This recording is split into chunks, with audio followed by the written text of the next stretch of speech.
Matt Stepp, Dave Campbell's Texas football back here at the Texas High School Coaches Association Clinic here in beautiful San Antonio, Texas. And we are here with the head coach of the Conroe Tigers, Coach Cedric Hardeman. Coach, appreciate you taking a few minutes to chat with us here at coaching school. Appreciate you having me. It's always great to be here. You know, it's one of those things, you come to coaching school, you know, when you leave here, it's time for the season to get going. Yep. You know, it's go time. You're wrapping up strength and conditioning, or you're getting ready for the freshmen to report. It's going to get going here in a minute, isn't it? Yeah, it gets going. You know, because you start to get parent emails and kids emailing you, and time to get physicals. Yeah, physicals. Yeah. Well, you know, we have a pretty good trainer staff. We kind of knocked a lot of that out in the spring. Oh, that's great. You got to get your online paperwork done, and you know, from a head coach standpoint, it's funny because I'm blessed to have a couple of coaches now that got head coach jobs, and they talk about it. I'm like, you're an administrator, like the X's and O's. And you can leave that for your assistants right now. You got to make sure you get all the stuff taken care of and let your coaches coach. Coach, when a head coach, when you get to coach football, it's fun. That's the fun part. That's the fun part of the job, right? It's the other stuff that maybe, I mean, it's part of the job, but it's not as much fun as getting to coach, right? No, I mean, but it's necessary. Sure. You know, you got to have it, take care of it, and as much as that you can do. And you know, I'm blessed to have a secretary. You know, a lot of coaches don't. You know, we're site-based, so everything that we do from budgets to hiring and everything that's done on campus puts a little bit more responsibility on your plate. But I'm blessed enough, man, to have some great coaches that I can delegate and kind of meet. And then once, you know, it's time for me to get out in the field, then I can get, you know, focused on that. There you go. Well, let's talk about on the field in 2024 and the Conroe Tigers. You know, I think this is so we've done this interview. Is this 3 years in a row? 3 years in a row, man. So for the last 3 years, every time I've done an interview, we made the playoffs. So I had to make sure that I came by and stopped. I couldn't break the streak, man. And I had to go off and run some errands. And then Gavin was like, Coach Hardeman, he can't break the streak. I was like, let's get him back. Can't break the streak, man. Cannot break the streak. Now, making the playoffs in your district is not going to be easy. No. I mean, your district, I think the depth within Conroe, and I saw it even during 7-on-7 this year, a lot of really good teams in Conroe ISD. Your district is going to be a gauntlet to get through just to get, I mean, there's going to be, I think, 2 or 3 really good teams that missed the playoffs this year in your district. I mean, you know, with realignment coming in and who you guys got paired with, I mean, it's. I'm sure you were like looking at it, and I know you guys are ready for the challenge, but it's going to be a challenge, right? Every year, I feel like our district is probably the most underrated district in the state. You know, you look at last year, I mean, it was loaded. I mean, everybody knows about DJ, but then, you know, you have QB from the Woodlands. You got #1 linebacker in the nation, top 3 D linemen in the nation on the same team at Oak Ridge. You know, and it was just flooded. You know, Grand Oaks had a bunch of young kids. They got a 27 quarterback that's one of the top quarterbacks in the nation. I was talking to McDowell at 7-on-7. We were watching them play, and he looked great. And they got, I mean, 2 6'6", 6'7" tight ends. You know, so you got to prepare for that. Coach is doing a great job at College Park. You know, with the guys that they have. So, you know, and that's it. I mean, you talk about some of the coaches, and oftentimes you talk about a lot of this talent, but I think what goes underreported a lot is how well coached and the great coaches you have in there. I mean, in and out, you know, and so you got to bring your A game. Kids got to be prepared. Yeah, and you mentioned the coaching. I mean, when you're playing against somebody who's that well coached, those little mistakes get magnified, don't they? You got to be on point. You got to be real tight with everything, because one little mistake, especially in close ball games in the fourth quarter, they can come back and haunt you, right? And well coached teams don't beat themselves. So, you know, you have to go out there and play your best in order to get a dub. And so that's what you get out there in our district. When you look at your team going into 2024, where are some areas on either side of the ball that you're feeling like, okay, we got some experience back, we kind of know what we got here, we feel like these are strengths? Maybe some areas where you're like, hey, we're looking to build depth, we're looking to get some young kids step into those positions. From an offensive standpoint, you know, I think that, you know, we've lost some on the offensive line, but we have some talented young guys.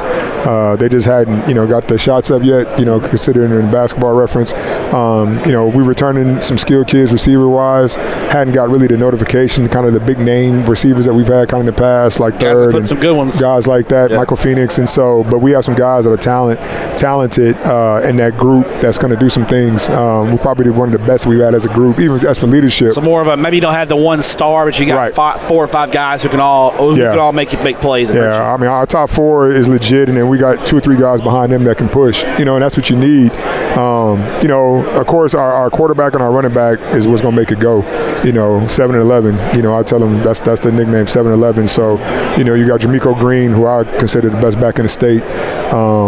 You know, and you got Christian Nunley, quarterback, great kid, man, great leader. 6'3", 195 pounds, 10'5", 600-meter kid. And so, you know, when you got those two, it makes everything else, you know, kind of form. And so, and on the defensive side, I mean, we graduated 3 D1 DBs.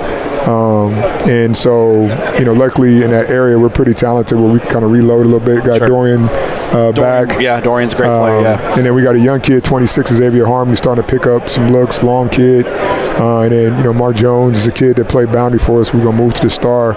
And so same thing in the trenches both. You know, we got Ramos, defensive end, is getting recruited. And we got some guys back on that side of the ball. So I would say, like, the linebackers that we have recruited, I mean, that we had graduated, we got to replace that. But, you know, this is one of those things, man. It's about us and our habits, you know. And one of the things I'm most proud about this group, this is probably the best leadership, you know, that we've had. But I was more intentional in the spring because I felt like I didn't do a good job of preparing in that aspect, you know, in the kind of assessing. So in the spring, I kind of focused and laid out a game plan to make sure that, you know, we prepared our leaders, and so they've done a great job with it. Is that one of those things when the season ends, you know, we always talk about, you know, you evaluate. I'm sure you go back and watch every game from the year before and break it down. Do you also do some self-evaluation? Yes. Evaluate your tendencies, evaluate maybe things you did in practice to change. That's key, I'm assuming, in self-improvement, right? Yep. You got to be able to. I've talked to coaches who are like, man, I really rely on this on third down a lot. Let me change it up a little bit so people don't pick up on those tendencies. You do some self-scouting, right? Yeah, we do self-scouting. You know, we have analytics, cover zero. You know, quick little shot. You know, shout out. They do a great job, man. My guy, man. We got with them from like the initial. So I mean, they help us from a analytical standpoint to kind of break some stuff down quick, but more in depth, man. Just, you know, not just so much what you do, but how you do it. Sure. You know, and so, you know, we have 5 phases. Phase 1 for us is evaluation. That's what we label it. And, you know, I do one-on-one exit meetings with my coaches, seniors, you know, and I take all that over the Christmas break and kind of evaluate to kind of figure out what our strengths are and then what our weaknesses are and then how we're going to attack it. And so that's one of the things personally in looking at myself where I lack, you know, and I'm always I tell the kids I'm not a hypocrite. If I'm asking you to be better every year, then I'm going to try to find something to be better with every year. And I take accountability on that. And, you know, and the kids appreciate it. And, you know, they've done a great job this spring during phase 2, phase 3, and now in phase 4 to kind of grow on that. Looking at your team in 2024, we talked about the district a little bit. Let's talk about your non-district schedule a little bit. Okay. Who do you have lined up in non-district, and what challenges are those teams going to bring? This is special, man. We got A-Leaf, Elsick, and A-Leaf Hastings. You know, I've been gone out of A-Leaf now. It's going on 7 years. And my first 4 years, man, they were asking, let's go play, and then I didn't, you know. And the plan was to play one, and then we got opportunity to play both. So we play Elsick at home, and then we go to A-Leaf. And I'm an A-Leaf kid, man. I'm a SWAT kid, man. Go to Crump, man, where I played middle school and high school ball at. So that's going to be special, man. And I graduated from Hastings, and so my wife graduated from Elsick. So that's going to be a special 2 weeks. You know, Coach has done a great job. You know, we just talked about Coach Shea, man. He does a great job. Great kid, man. Has grown at and has done a lot with the kids down there. Really cares about the kids. He's an A-Leaf kid. And then Hastings just hired Coach Carter back. And, you know, he was a receivers coach when I was at Taylor at Hastings. And so, like, you know, he does a good job. So it's a lot of great kids, man. You know, I think that, like I said, I think they get kind of underreported, undervalued a little bit. Sure. They got some cats, man. And so we're going to play our best, but it's going to be fun. When you play in a 9-team district, you only have those 2 non-district games. Is there an additional sense of urgency when you get started in the fall? Because you know week 3, right, you're playing a ball game that could determine if you make the playoffs or not. So is there a little bit of extra sense of urgency in that scrimmage and in those first 2 non-district games to kind of figure things out and be ready? Well, I think that's probably one of the reasons why, we don't technically do spring. You know, we treat spring like OTAs. So you get two scrimmages. We get 2 scrimmages. Is that because of the 9-team district? Or have you always been that way? We've always been that way, but we've always had a big district. You know, before we were in Recline, which was a big district, and then we transferred out and we were in big districts. But we found out just in our phasing and what we do, getting that extra week, and everybody's not set up that way. Our offense and defensive systems and the things that we focus in on during phase 3 works better for us if we don't put pads on.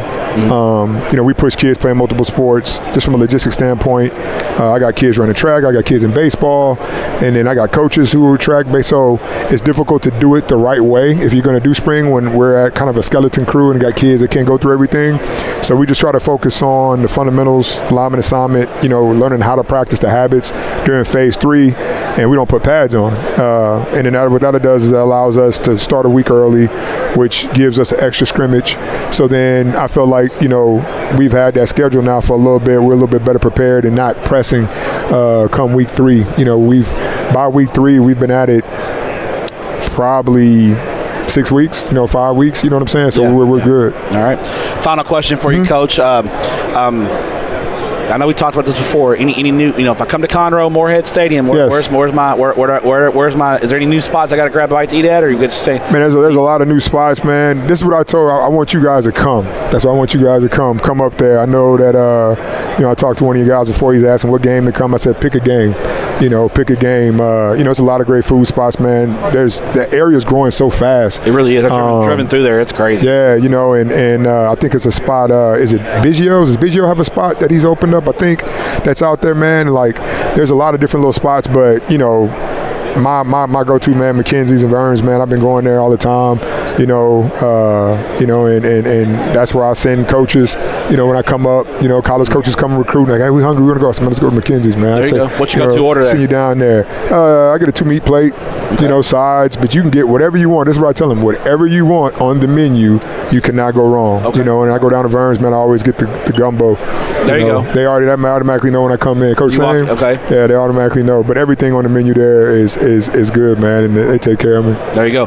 There he is, Coach Cedric Hardeman, the head coach of the Conroe Tigers. Appreciate it, man. Appreciate the streak in, man. Now you got to keep the streak going here this season. Yeah, we're going to keep it going, man. Now, I'm going to make sure that whenever, we're blessed to qualify for the playoffs, give you a shout-out from the starting off the season off right, man. There you go. Coach, congratulations. Good luck in 2024, and appreciate what you do for student athletes in the state of Texas. Appreciate you. Thanks, Coach. All right.